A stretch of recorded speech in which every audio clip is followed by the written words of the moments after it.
Yeah. Oh, I made that in. But let's start with Hove. Yeah. You know, from Marcy Projects. You know, he did an interview and it was like the GOAT. Okay. Jay sat down for his first real interview since 2023, since the one he did with Gayle King, with GQ, to talk about. What's the name of the interviewer? Finnegas? Or it starts with an F. I'm just being silly right now.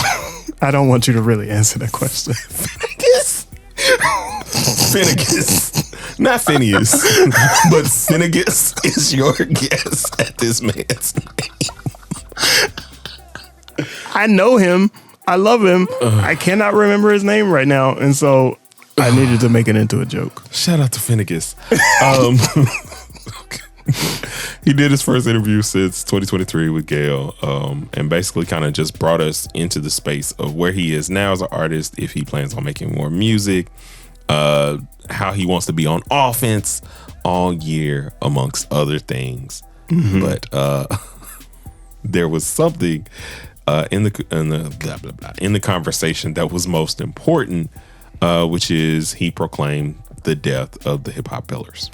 Yeah, so as he was talking about Drake and Kendrick, he decided that he wanted to compare that to the death of, you know, one more pillar, which is the battle. He said the battle is dead. Mm-hmm. It's over. And mostly because of the internet, mostly because of the things that happen. And so let's start that way. Is the battle dead? And then we can kind of work backwards on the other pillars. Is the battle dead according to Jay-Z? I'm going to say no. And the only reason I say that is because this to me is like paramount to the Drake and Kendrick situation is to me like Biggie and Pac in terms of like you have very, very disrespectful bars coming from like the beef or whatever the case may be. And they died because of the things and turmoil are wrapped around that, right? We fast forward to Drake and Kendrick. They do this. They are very defaming and derogatory towards each other in ways where they're trying to tear down the character of the other. And they're both still making music. Like Kendrick goes on to get actual acclaim and fame after the beef versus what happened with our others, our legends. And so I just think there's more in terms of the possibility. Like they ain't got to never be in a room, speak to each other, whatever. But because it didn't lead to violence. Yeah, because it didn't lead to violence. It's still alive. It's still alive. I can't take the opposite approach because I don't really believe that. I think it's also still alive because there's not a reason for it to go away. It's still good to be competitive in rap. Mm-hmm. It's still popular to be competitive in rap. It's still a natural part of the recording process. Mm-hmm. So anytime you get a couple MCs that are featured on the song, you're never gonna have an MC that doesn't say, "I wanted to kill this beat," or "I wanted to like spar with my homie," or the person I'm doing a feature with, or "I wanted to be the best," or "I wanted people to remark about this verse." You know, like remark. I don't know why that made me laugh. Remark on the verse, but let me go remark these bars. But you know what I mean. Like, so how do you kill something that is a natural part of the culture? And I don't think social media can kill it because social media is not real. You know what I mean? Like, how can something so fake kill that? And so that may help us kind of lead into the next piece where it's the other pillars that he's also said that are dead and whether or not we agree with that. So he said breaking is in the Olympics, so that's gone. He said, when do you ever talk about who Drake's DJ is? So he took a stray. For nothing. When do you talk about the artwork? Yeah. The graffiti. that type of thing. And in my opinion, I don't believe those things ever left. I still respect DJs. I come from a culture of just respecting the DJs back home. And those people doing that stuff. My uncle's a DJ. I DJ college radio. Like it's those things that are important to hip hop that people still enjoy. People will go to a party and ask for a DJ. Yeah, that means that the DJ isn't dead. It just kind of evolved into something else. It wasn't, just because it's not Eric B and Rakim. Doesn't mean that it's gone away. But that would be the part that I think the partnership is dead. And is it? I think in the way that we know it to be, because it's not. But Nas and Preem just put out an album. Yeah, but that's nostalgia. That's there's no name me the new whoever. Alchemist. We don't consider him a DJ. Why not? Why not? Because the DJ was a producer. It was just another name for it. Yeah, but the DJ could actually DJ'd. And actually, I'm not saying that Alchemist can't.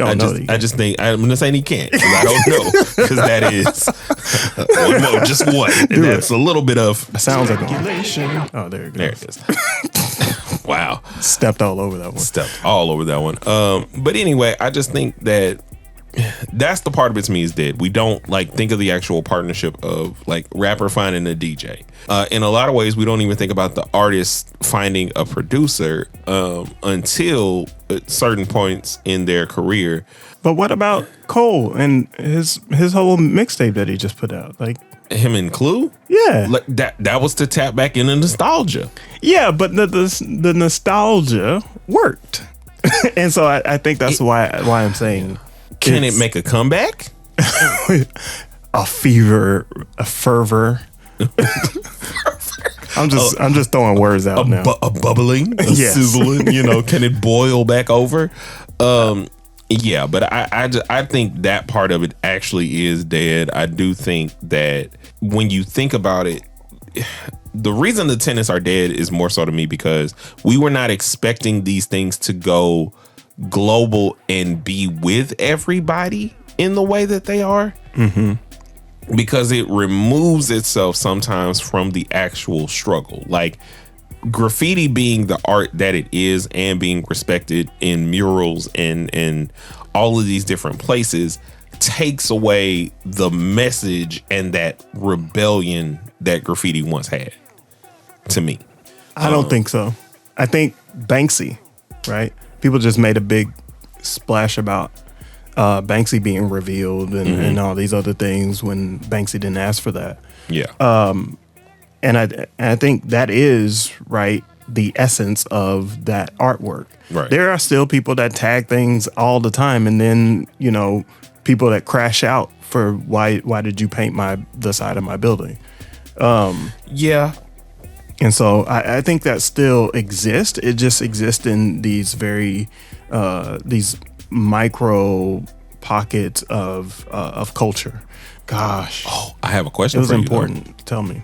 I have a question for you in regards to the battling aspect. And while that's not dead, do you think the big collab track of artists is dead, in the sense that I don't know if we're gonna get a the massive collab track, with the hottest hottest people in the game, big remix track. Yeah, I think those are gone.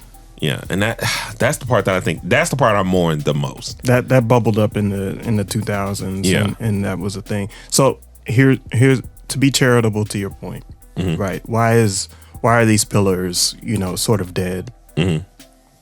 I was watching an interview earlier this morning, and in the interview, it was a young Gen Z person being interviewed, but somebody went viral, and they were like, I went viral on YouTube. I didn't even know people still watched YouTube. So I think that's what you're speaking to. Yeah. Is the aloofness of individuals that live vicariously on the internet and only see their world through the internet. Yeah. Because if you do live that way, the only things that exist are Snapchat and TikTok. Mm-hmm. Yes, that you are not going to see the elements of hip hop. You know what I mean? You're not going to see those pillars on TikTok necessarily. Yeah. And even if you do see those pillars, it's not necessarily going to be cool or exciting or something that is culturally fit. There's going to be a pocket of individuals who appreciate that. And those people are going to be the ones that roll those videos back. You know what they are going to see on the internet, though? The turtleneck.